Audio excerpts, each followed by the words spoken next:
इस वीडियो में science objective को देखेंगे। आज के क्लास में बायोलॉजी और केमिस्ट्री के आवर्त सारणी रिलेटेड सभी प्रश्नों को हम इस वीडियो में अध्ययन करने वाले हैं, जिसमें से आपके एग्जाम में 5 अंक बिल्कुल पक्का आएगा ही आएगा।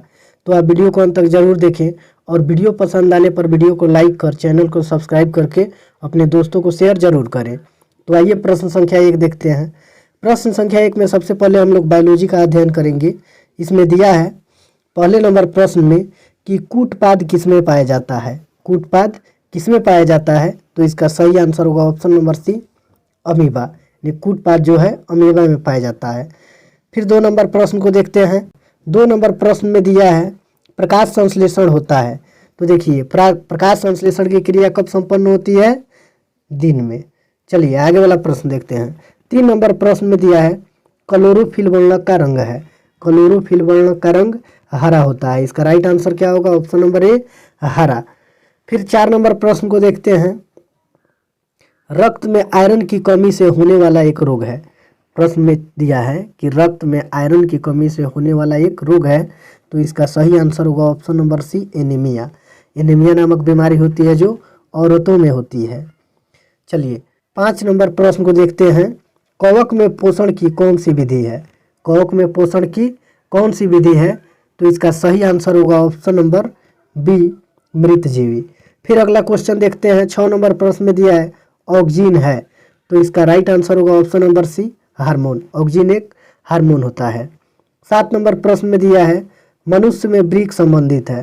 तो मनुष्य में वृक्क उत्सर्जन से संबंधित है। किस चीज से संबंधित है? उत्सर्जन से संबंधित है।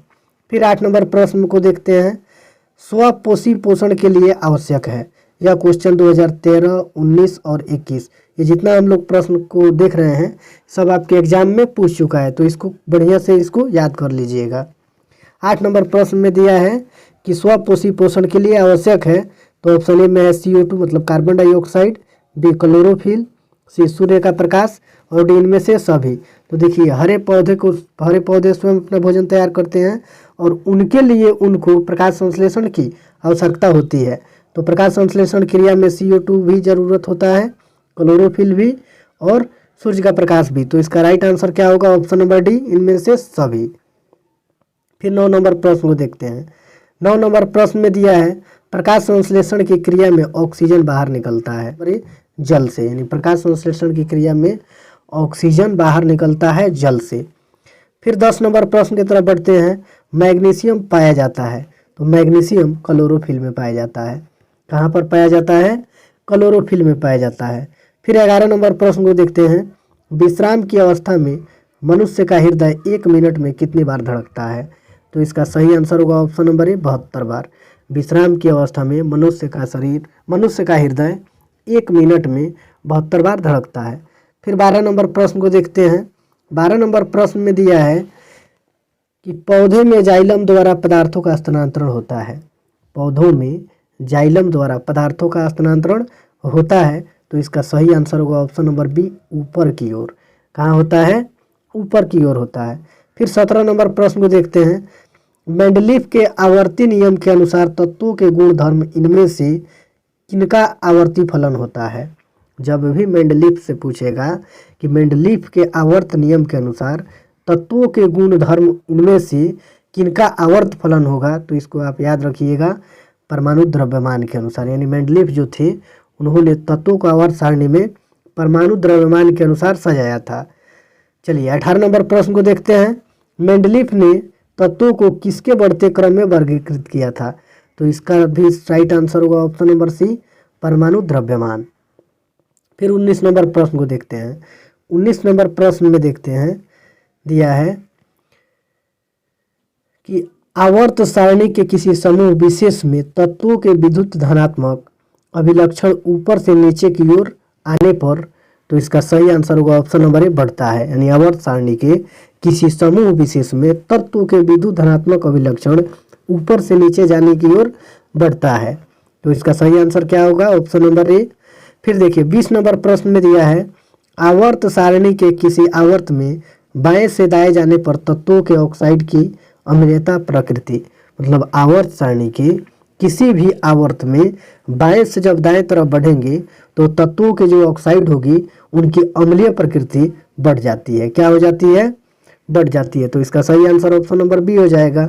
फिर 21 नंबर प्रश्न को देखते हैं।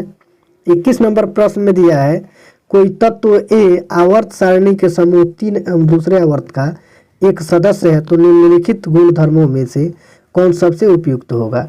तो इसका सही आंसर होगा ऑप्शन नंबर डी, ठोस एवं कम धात्विक। चलिए 22 नंबर प्रश्न को फिर देखते हैं। निम्नलिखित में से सबसे अधिक क्रियाशील हाइड्रोजन कौन है? तो इसका राइट आंसर होगा ऑप्शन नंबर ए, फ्लोरीन। सबसे अधिक क्रियाशील हाइड्रोजन फ्लोरीन होता है। ये ब्रोमीन, क्लोरीन और आयोडीन ये सभी हाइड्रोजन ही हैं, लेकिन इन चारों में सबसे अधिक क्रियाशील अगर कोई है तो क्या है? फ्लोरीन है। फिर 23 नंबर प्रश्न को देखते हैं।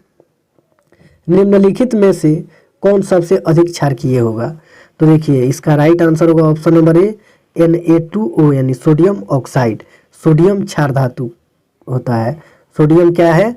एक क्षार धातु है और यह आवर्त सारणी के पहले ग्रुप में पाया जाता है। किस ग्रुप में पाया जाता है? आवर्त सारणी के पहले ग्रुप। और पहले ग्रुप में जितने भी तत्व होते हैं सब क्षारीय होते हैं।